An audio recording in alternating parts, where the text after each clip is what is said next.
Halo teman-teman, ketemu lagi di Syaukat Khan channel video baru. Semoga semua teman-teman baik dan sehat selalu. Dan di kali video ini kita akan lihat video yang berjudul dua negara di ASEAN yang membuat Barat takut, bela bersekutu dengan Soviet dan Rusia. Luar biasa ini. Soviet itu sendiri negara-negara yang bersekutu dengan Rusia, tapi dari ASEAN pun ada negara-negara yang kalau menjadi sekutu akan membuat takut Rusia.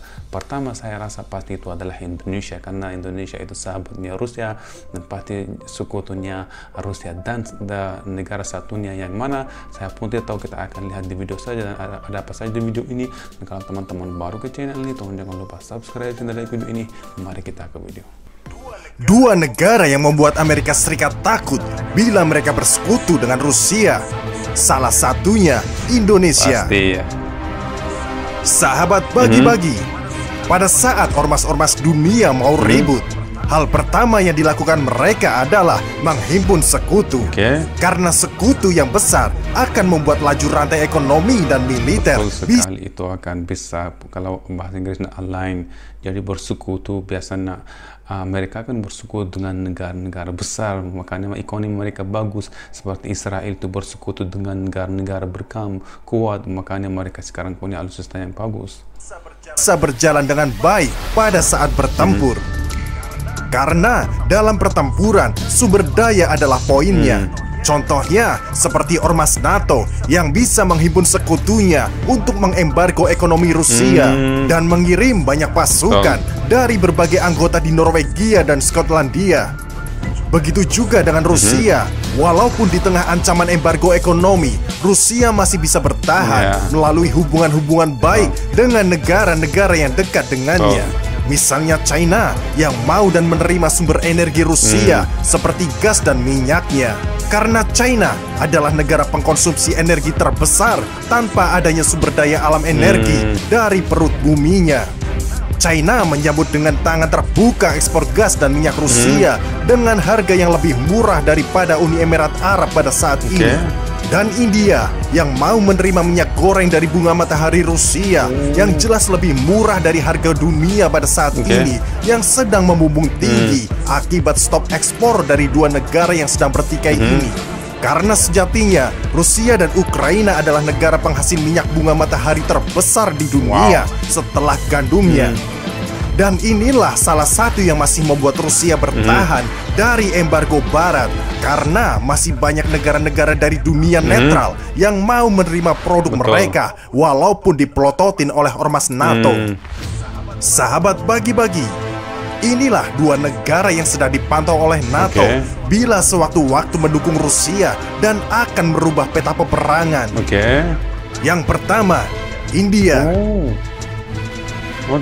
India adalah negara yang berada di wilayah Asia Selatan yang memiliki luas total 3,28 juta kilometer persegi dan memiliki jumlah penduduk sekitar banyak sekali ya penduduknya, 1,3 miliar jiwa, nomor 2 setelah Tiongkok. China, India, Indonesia. Data ini diambil pada tahun 2020. Tentu India bukanlah negara kaleng-kaleng bila dijadikan musuh. Secara kekuatan tempur India meningkat pesat 10 tahun belakangan ini dengan memiliki kapal induk dan kapal selam berkekuatan hulu ledak nuklir. Dengan jumlah penduduk yang melebihi 1 miliar ini, bayangkan dampak ekonomi dan militer bila bertubrukan dengan negara Shahrukan ini. Kan India beberapa tahun belakangan ini berani bersih tegang secara militer dengan China pasca sengketa di perbatasan daratan tinggi Golan. Siapa sih di Asia yang berani menantang China sekarang? Cuma India. Dahulu India adalah negara netral pasca merdeka dari Inggris. Tetapi sejak melesatnya Tiongkok menjadi negara raksasa, India dibentuk oleh Barat untuk menjadi negara penyeimbang kawasan agar Tiongkok sedikit hati-hati dalam bertindak.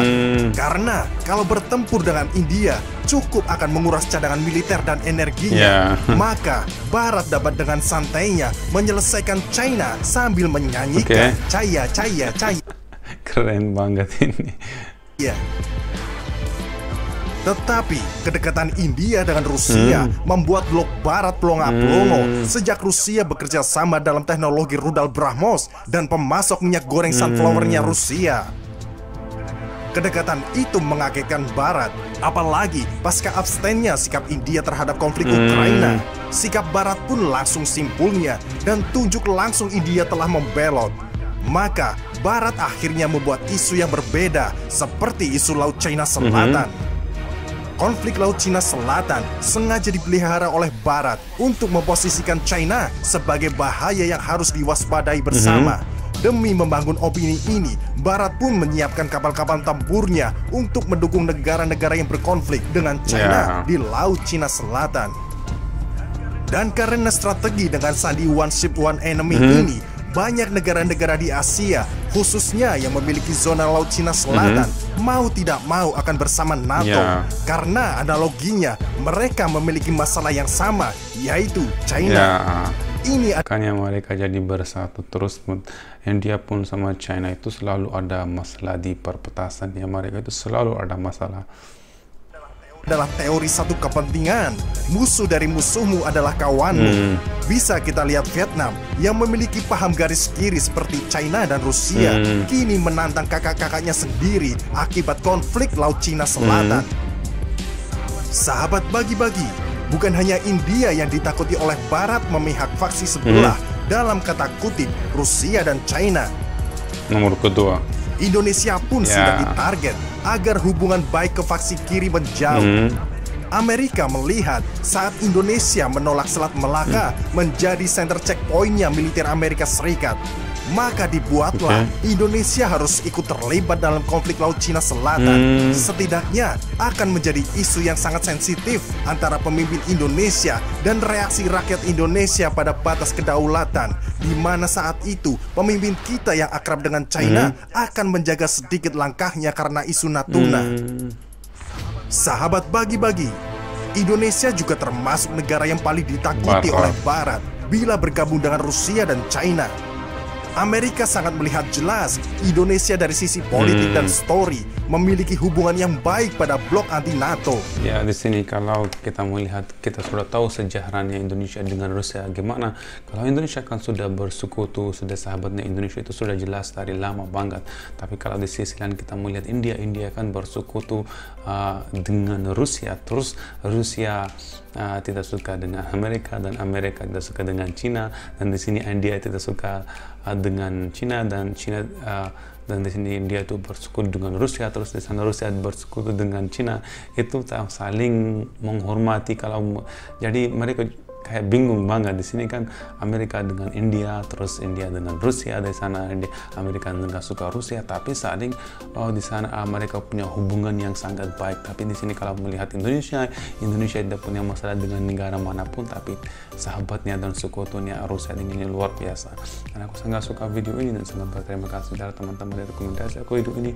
Kalau teman-teman baru ke channel ini, tolong jangan lupa subscribe channel video ini. Kita akan bertemu di video selanjutnya. Sampai jumpa.